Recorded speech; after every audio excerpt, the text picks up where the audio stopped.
उपराष्ट्रपति पद पर होने वाले चुनाव को लेकर बीजेपी कितनी घबराई हुई है, क्रॉस वोटिंग का कितना डर है, उसकी एक एक तस्वीर आज आपको दिखाने जा रहा हूं। क्योंकि इस वोटिंग से पहले ही उन्होंने एक बैठक की, उन्होंने भी और इंडिया गठबंधन ने भी। दोनों की तस्वीरें देखकर आप समझ जाइए कौन ज्यादा एकजुट है। और इतनी बौखलाहट उस मीटिंग के फौरन बाद कि अब तक बी सुदर्शन रेड्डी पर अमित शाह बोल रहे थे और अब बीजेपी बी सुदर्शन रेड्डी के बारे में क्या क्या बोल रही है आज आपको दिखाऊंगा। बौखलाहट कहते हैं इसे। जबकि आपने अब तक देखा होगा कि इंडिया गठबंधन के किसी भी नेता ने सीपी राधाकृष्णन को लेकर ऐसी हदें पार नहीं की। बीजेपी ये समझ गई है हार करीब है, और हार करीब देखते हुए अंतरात्मा को झकझोरने को लेकर किस किस तरह के बयान बी सुदर्शन रेड्डी के लिए दिए जा रहे हैं, सारी हदें पार करता हुआ बीजेपी का एक नेता दिखाऊंगा। आज आपको दिखाऊंगा ये मीटिंग के फौरन बाद की बौखलाहट क्यों है। क्या वाकई जिस मीटिंग को एनडीए के नाम पर बुलाया गया था उस मीटिंग से लोग गायब हो गए थे। नमस्कार, मैं हूं प्राज्वल गौतम और आप देख रहे हैं टाइम्स एक्सप्रेस। सबको पता है वोटिंग शुरू, उपराष्ट्रपति पद के लिए लगातार वोट कास्ट किए जा रहे हैं और एक एक करके सांसद वहां पर पहुंच रहे हैं। और ये सारी प्रक्रिया जब इस बीच चल रही है तो उससे पहले क्या हुआ, पहले उसकी तस्वीर देख लीजिए और उसके बाद जो बयान निकल कर आया आप समझ जाएंगे। पहले जो बयान है वो बता देता हूं, ये एएनआई हिंदी न्यूज का है। रविशंकर प्रसाद ने बयान दे दिया। रविशंकर प्रसाद ने क्या बयान दिया? सुप्रीम कोर्ट के रिटायर्ड जज सुदर्शन रेड्डी विपक्ष के गठबंधन के उपराष्ट्रपति पद के लिए उम्मीदवार है। जब कोई न्यायाधीश चुनावी अखाड़े में आता है तो बड़ी बड़ी बातें करते हैं तो सवाल उठने ही हैं। ये कौन कह रहे हैं? रविशंकर प्रसाद कह रहे हैं। ठीक है, सुदर्शन रेड्डी ने बयान दिया है कि देश की आत्मा को बचाने के लिए मुझे वोट दें। ये आप भी तो कहते हैं अंतरात्मा की आवाज। उन्होंने चारा घोटाले में दोषी आरजेडी प्रमुख लालू प्रसाद यादव से मुलाकात की। आप किस तरह की सुप्रीम कोर्ट के रिटायर्ड जज हैं कि आप किसी ऐसे व्यक्ति से मिल रहे हैं जो घोटाले में दोषी है? ये पाखंड है। कृपया देश की आत्मा की बात ना करें। क्या यही सवाल आपने नरेंद्र मोदी से पूछा था प्रज्वल रेवन्ना को लेकर? पूछा था। खैर, आपसे उम्मीद भी क्या की जाएगी रविशंकर जी, जब संसद के अंदर आप ही की पार्टी का एक वाचाल सांसद बदतमीजी की सारी हदों को पार कर रहा था, नाम रमेश बिधूड़ी, आप और आपके साथी डॉक्टर हर्षवर्धन पीछे बैठकर दांत निपोर रहे थे, तब आपको याद आ रही थी? तब याद नहीं आ रही थी। आप सिर्फ दूसरों को नैतिकता क्यों सिखाते? खैर, कोई मतलब भी नहीं इसका, क्योंकि दरअसल ये बैठक के बाद एक बयान आया। उस बैठक में क्या हुआ अभी आप समझ जाएंगे। उपराष्ट्रपति पद के चुनाव से ठीक पहले एक बैठक बुलाई गई थी। डर क्रॉस वोटिंग का इतना था कि बैठक बुलाई जाए, लेकिन देखा वहां पर कितने सांसद पहुंचे आप अंदाजा लगा लीजिएगा। और उसके बाद सोचिए बी सुदर्शन रेड्डी के नाम पर जो ये बोल रहा है, और बोल में बार बार कह रहा हूं रविशंकर प्रसाद जैसे नेता बोल रहे हैं। जब रमेश बिधूड़ी गाली बक रहा था दानिश अली को, तभी हंस रहे थे, दांत निपोर रहे, तब इन्हें याद नहीं आ रही थी नैतिकता सिर्फ दूसरों के लिए। यह हार से पहले की बौखलाहट बहुत अच्छी है, इसे ऐसे ही बौखला। अब बताइए, क्या सीपी राधाकृष्णन के लिए एक बयान अखिलेश यादव ने, राहुल गांधी ने, तेजस्वी यादव ने, ममता बनर्जी, किसी ने ऐसा दिया? ये लगातार अमित शाह से लेकर ये एक के बाद एक आरोप दर आरोप लगाए जा रहे हैं। इन पर और कोई काम बचा ही नहीं। इतने ज्यादा असहज और असहाय महसूस कर रहे हैं। ये मजबूत का दावा करते हैं ना, मजबूर है। 425 सीटें वोट, 427 वोटों में से इनके वोट बिखर गए, इसलिए बेचारे डरे और सहमे हुए हैं। इन्हें दक्षिण की दो पार्टियों ने झटका दिया। बीडीएस ने, माफी चाहूंगा, बीजू जनता दल ने, बीजेडी ने और बीआरएस ने, उसके बाद और सदमे में आ गए। चलिए कुछ तस्वीरें देखते चलिए। पहले एक तस्वीर निकल कर आई, ये देखिए। समाजवादी पार्टी के सारे सांसद एकजुट हैं। रामगोपाल यादव, अखिलेश यादव, अयोध्या से अवधेश प्रसाद, राजीव राय, तमाम जितने भी उनके 37 सांसद हैं एक साथ नजर आ रहे हैं। वहीं एक और खबर है, देखिए इस तस्वीर को जरा देखते चलिए। संसद के सेंट्रल हॉल में ये बैठक होती है और इसमें तमाम विपक्षी पार्टी के सांसद, इंडिया गठबंधन के सांसद एकजुट नजर आ रहे हैं। इन्हें क्रॉस वोटिंग का डर ही नहीं है। इन्हें मालूम है कि खेल तो हो गया।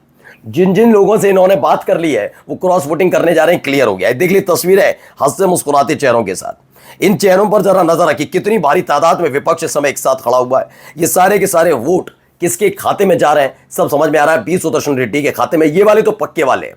ये वो बैठक है जो इंडिया गठबंधन ने बुलाई थी और इंडिया गठबंधन की उस बैठक में आपको नजर आएगा एकजुटता। लेकिन ऐसी ही एक और तस्वीरें निकल कर आई। पहले इन तस्वीरों को देखते चलिए। इसमें आपको जो बैठक हुई, इससे पहले भारतीय जनता पार्टी की सांसद कार्यशाला के नाम पर बुलाया गया कि सब आ जाएंगे। कोई दूर दूर तक शिवराज सिंह चौहान नजर आते हैं अकेले। ये देखिए खाली पड़ी हैं सीटें। निर्मला सीतारमण बैठी हैं, कोई मतलब नहीं, पीछे सीटें खाली पड़ी हैं। बता रहा हूं ना, जब ये बैठक बुलाई गई उसमें हालत खराब हो गई थी। इस चेहरे को जरा गौर से देखिए। पीछे जरूर बैठे नरेंद्र मोदी साहब को बताया जा रहा है कितने कर्मठ, कितने जुझारू हैं नरेंद्र मोदी साहब कि अपनी ही पार्टी की बैठक बुलाई, बैठक में सबसे पीछे बैठते हैं, सबसे। अरे तमाशे बंद कर दो। चेहरा उतरा हुआ है भाई साहब का। ये फोटो डालने से पहले चेहरा तो मुस्कुराता हुआ ले लेते। कितने परेशान हैरान है। क्रॉस वोटिंग का डर इनके चेहरे पर, और इनकी पार्टी के नेता ने तो साफ जाहिर कर भी दिया कि हाँ, कि इस बार सीपी राधाकृष्णन का उपराष्ट्रपति बनना बड़ा मुश्किल है। यह बैठक बुलाई गई थी। इस बैठक की तस्वीर मैं आपको इसलिए दिखा रहा हूं, और भी देखिए ये बैठक को देखते चलिए। ये इसमें कितनी, वहां सेंट्रल हॉल में बुलाई गई थी, या ऐसे कार्यक्रम बुलाया गया। ये देखिए पदाधिकारी बुला लिए गए, तमाम लोग और देखिए यहां पर पीछे ऑपरेशन सिंदूर का जबरदस्ती का वो लगा रखा है। ये देखते चलिए, यहां पर बताया जा रहा है कि हालत इनकी खराब है। ये इनकी एकजुटता है, बस ये इस एकजुटता को जरा गौर से देख लीजिए। इसके अलावा इनकी एकजुटता कितनी, आप अंदाजा खुद लगा लीजिए। यहां हालत खराब, पूरी तरीके से हालत खराब नजर आ रही है, और इसी ने इतना बौखलाहट पैदा कर दी। दरअसल क्या होने जा रहा है मैं आपको बता दूं।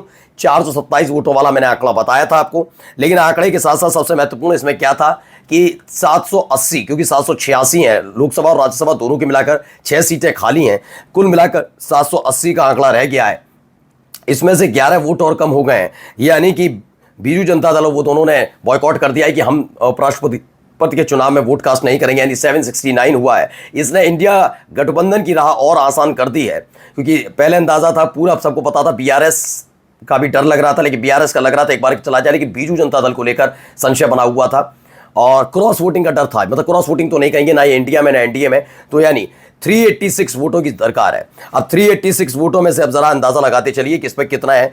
343 इनके पास पहले से है, इंडिया गठबंधन के बाद 20 सुदर्शन रेड्डी के नाम पर, 427 उनके पास है। लेकिन इनके पास अब कौन कौन आ रहा है, 17 वोट जेडीयू के आ गए हैं इनके पास, क्योंकि खबर ये निकल कर आई, राहुल गांधी मलेशिया यूं ही नहीं गए थे, खबर ये निकल कर आई जेडीयू के और टीडीपी के दोनों के 8-8 सांसद उस समय मलेशिया में मौजूद थे, जहां बातचीत हुई है। इसने और घबराहट पैदा कर दी, इसीलिए गोदी मीडिया गंदगी उगलने में उतर आई कि मलेशिया घूमने चले गए राहुल गांधी, जैसे उनके खर्चे से, उनके चैनल के मालिकों के खर्चे से गए थे, नरेंद्र मोदी साहब से पैसा लेकर गए थे। जब नरेंद्र मोदी घूमने जाते हैं तब याद नहीं आती। ये बेचैनी लगातार बढ़ती जा रही है।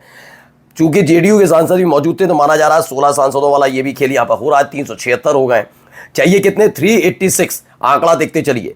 अगला जो है पवन कल्याण की पार्टी है, 378, 2 सांसद उनके हैं, ये 7 खड़े हो गए। जगनमोहन रेड्डी का नाम भी लिया जा रहा है कि उन्होंने तो बाकायदा मॉक पोल कर भी लिया कि कैसे पोलिंग करनी है, कैसे सिखाया गया है। 389 वोट, यानी कि आसानी से इनका पल्ला भारी नजर आ रहा। पल्ला नहीं, अभी देखिए 7 शिंदे, एकनाथ शिंदे की पार्टी के 7, यही कुछ हालत।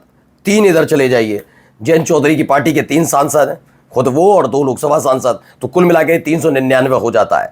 इन सब के बीच 5 सांसद चिराग पासवान के और 1 सांसद जीतन राम मांझी, यानी कुल 405 वोट इस समय। अगर ये बदले हुए समीकरण में भी देखे जाए तो 405 वोट अभी भी इंडिया गठबंधन के खाते में है। क्रॉस वोटिंग के डर ने इतना ज्यादा खौफ पैदा कर दिया है बीजेपी में कि अब वो 20 सुदर्शन रेड्डी पर सीधे सीधे हमलावर है। नमस्कार।